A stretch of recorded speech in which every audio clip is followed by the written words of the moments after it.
ದಿನೇಶ್ ಗುಂಡೂರಾವ್ ಅವರು, D K Shivakumar ಅವರು, ಸಿದ್ದರಾಮಯ್ಯ ಅವರು ಬರ್ತಾರೆ. ನಮ್ಮ ಸರ್ಕಾರ ಅಧಿಕಾರಕ್ಕೆ ಬಂದ್ರೆ ಈ 3 ಜನ ಮಾನ್ಯರು ಒಂದು ಮಾತು ಕೊಡ್ತಾರೆ. ನಮ್ಮ ಸರ್ಕಾರ ಅಧಿಕಾರಕ್ಕೆ ಬಂದ ಕೇವಲ 3 ತಿಂಗಳಲ್ಲಿ ದಿನಗೂಲಿ ನೌಕರರನ್ನ ಕಾಯಂ ಮಾಡ್ತೀನಿ ಅಂತಾರೆ. ಯಾಕೆ ಸ್ವಾಮಿ ಮಾಡಲಿಲ್ಲ ನೀವು? ಯಾಕೆ ಸ್ವಾಮಿ ಮಾಡಲಿಲ್ಲ ನೀವು? ತಾವು ಅಧಿಕಾರದಲ್ಲಿ ಇಲ್ವಾ? ತಾವು ಅಧಿಕಾರದಲ್ಲಿ ಇಲ್ವಾ? ಆಯ್ತು, 24 ಗಂಟೆ 2 ವರ್ಷ ಕಳೆದಾಯ್ತು.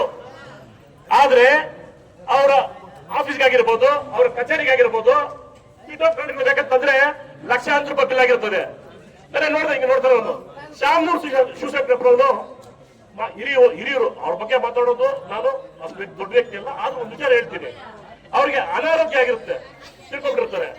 ಸರ್ಕಾರದ ಬಿಲ್ ಕೊಟ್ಟಿರ್ತಾರೆ, 86,27,000 ರೂಪಾಯಿ ಬಿಲ್ ಕೊಟ್ಟಿರ್ತಾರೆ. ಯಾರ ದುಡ್ಡು? ನಮ್ಮ ದುಡ್ಡು. ಯಾರಿಗೆ? ಶಾಮನೂರ್ ಶಿವಶಂಕರಪ್ಪನವ್ರಿಗೆ 86,26,000 ರೂಪಾಯಿ ಸರ್ಕಾರಿ ಬಿಲ್ ನಮ್ಮ ತೆರಿಗೆ ದುಡ್ಡು ಕಟ್ಟಿರ್ತಾರೆ.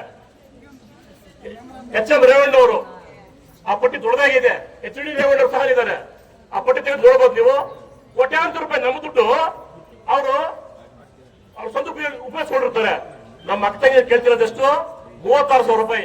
ಇದನ್ನ ಹೆಚ್ಚು ಮಾಡೋದಕ್ಕೆ ಸರ್ಕಾರಕ್ಕೆ, ಈ ನಾಲಾಯಕ ಸರ್ಕಾರಕ್ಕೆ ಅವ್ರಿಗೆ ಬಜೆಟ್ ಅಲ್ಲ, ಯೋಗ್ಯತೆ ಇಲ್ಲ. ಬಡವರು ಪರ ನಿಲ್ಲೋದಕ್ಕೆ ಯೋಗ್ಯತೆ ಇಲ್ಲ ಅವ್ರಿಗೆ.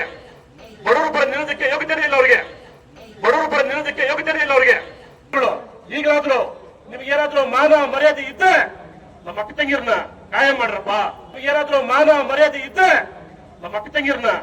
ಮಾಡ್ರಪ್ಪ. ಇದೇ ನಮ್ಮ ಬೇಡಿಕೆ. ಜೈ ಹಿಂದ್, ಜೈ ಭಾರತ್.